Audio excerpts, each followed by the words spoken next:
आप देख रहे हैं वरदान एक्सप्रेस, मैं हूं आपके साथ हर्षिता। मोदी मंत्रिमंडल में सामाजिक न्याय विभाग के मंत्री डॉक्टर वीरेंद्र कुमार ने विश्व धरोहर दिवस के अवसर पर तालाब के समीप झाड़ू लगाई, स्वच्छता का संदेश दिया। मंत्री डॉक्टर वीरेंद्र कुमार के साथ भाजपा के अन्य कार्यकर्ता भी मौजूद रहे। ये तस्वीरें हैं मध्य प्रदेश के छतरपुर के प्रताप सागर तालाब की, जहां पर सामाजिक न्याय पखवाड़ा मनाया गया। 6 अप्रैल से शुरू होकर 20 अप्रैल तक चलेगा, जिसके तहत आज छतरपुर के प्रताप सागर तालाब में केंद्रीय मंत्री डॉक्टर वीरेंद्र कुमार ने पहुंचकर झाड़ू लगाते हुए सफाई अभियान चलाया। साथ ही यहां पर नगरपालिका द्वारा सफाई करने वाले कर्मचारियों को सम्मानित किया गया। इस कार्यक्रम के दौरान पूर्व नगरपालिका अध्यक्ष अर्चना सिंह, भाजपा नेता पुष्पेंद्र प्रताप सिंह, जयराम चतुर्वेदी, राजेश मोनू यादव, समाजसेवी गिरजा पाटकर के अलावा अनेक भाजपाई मौजूद रहे। लाइव बने रहिए मेरे साथ। और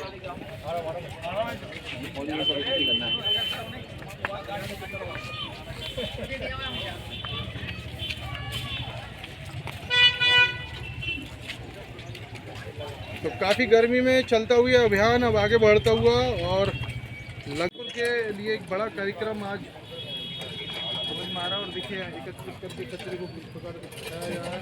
काफ़ी गर्मी है, लगभग 44 डिग्री टेम्परेचर इस समय, और मौसम विभाग ने लू की चेतावनी दे दी है। इसके बावजूद ये अभियान तेजी से चलता हुआ क्लियरली देते हुए केंद्रीय मंत्री डॉक्टर वीरेंद्र कुमार जी। और काफ़ी लोग यहाँ पहुँच चुके हैं, आप देख रहे हैं इस समय लाइव बुंदेलखंड वाला पर दोस्तों। और एक बड़ा संदेश है जो कि जनता को सीधे सीधे देश के लोगों को पहुँचाया जाएगा, क्योंकि 6 अप्रैल से और प्रारंभ होकर 20 अप्रैल तक सामाजिक न्याय पखवाड़ा देश के प्रधानमंत्री आदरणीय नरेंद्र मोदी जी के द्वारा, भारतीय जनता पार्टी के राष्ट्रीय अध्यक्ष आदरणीय JP नड्डा जी के द्वारा पूरे देश में चलाया जा रहा है।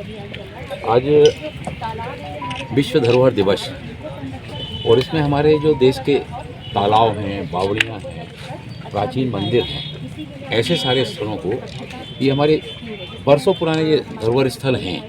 आज मैं प्रातःकाल गया, बिजावर का जो बड़ा तालाब है, उस बड़े तालाब पर हमारे कार्यकर्ता इकट्ठे हुए, नगर के भी काफ़ी संख्या में लोग एकत्रित हुए, और वहाँ पर बिजावर के तालाब पर स्वच्छता अभियान चलाया गया।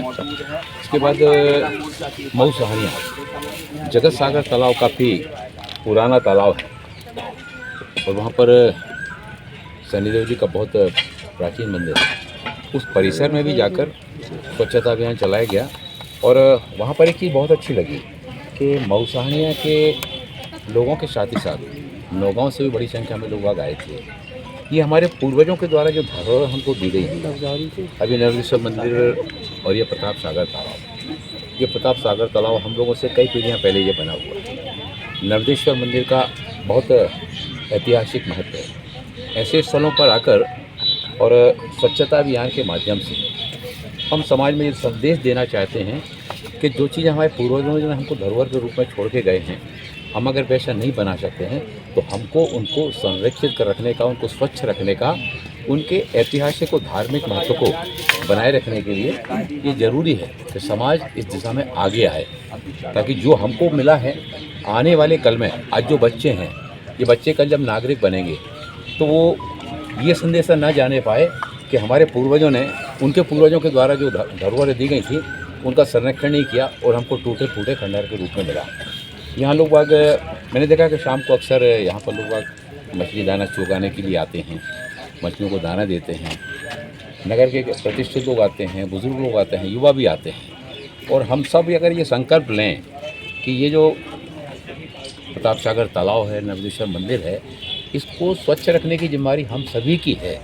केवल प्रशासन के भरोसे और ये स्थल स्वच्छ नहीं रह सकते हैं। प्रशासन अपना काम करता है, लेकिन लोग यहाँ आते हैं, कुछ खाते हैं, पीते हैं, और खाने के बाद उस सामान को वहीं डाल देते हैं या तालाब में फेंक देते हैं। अभी देखा कि बहुत सारे ग्लास, बहुत सारे बिस्किट के रैपर, चिप्स के रैपर यहाँ पर, और साथ ही साथ घरों में जब पूजन होता है तो अपने नगर को स्वच्छ रखने के लिए, अपनी ऐतिहासिक धरोहरों को, विरासतों को साफ स्वच्छ रखने के लिए हम सब पहल करेंगे, तभी हमारे जो धरोहर हमारे पूर्वजों के द्वारा हमको दी गई हैं वो संरक्षित रह पाए। शहर की अन्य तालाबों का भी सफाई अभियान चलाया जा रहा था, लेकिन मजदूरों का भुगतान नहीं हो पा रहा है, जिसकी वजह से बंद हो गया है। बजट बंद हो गया। देखिए, जैसा मैंने पूर्व में कहा, इस तरह के स्थलों की सफाई का काम केवल प्रशासन के भरोसे नहीं। प्रशासन के साथ साथ प्रशासन अपना काम करता है, उसके साथ समाज के अंदर भी जागरूकता का भाव आना बहुत आवश्यक है, क्योंकि हम अगर जब तक उसके अभियान के साथ में हम नहीं जुड़ेंगे, उसमें सभी, चाहे वो व्यापारी हों, चाहे वो शिक्षक हों, चाहे वो युवा हों, चाहे हमारी माताएं बहनें हों, सबको जो है ना इस अभियान में आगे आना पड़ेगा। और जब हम सब आगे आएंगे तो फिर चाहे नगर पालिका हो या अन्य दूसरे संगठन हो, उन सबको भी कि अब नगर उठकर खड़ा हो गया, जागरूक हो गया है, हमें अपने काम को अच्छे ढंग से करना पड़ेगा।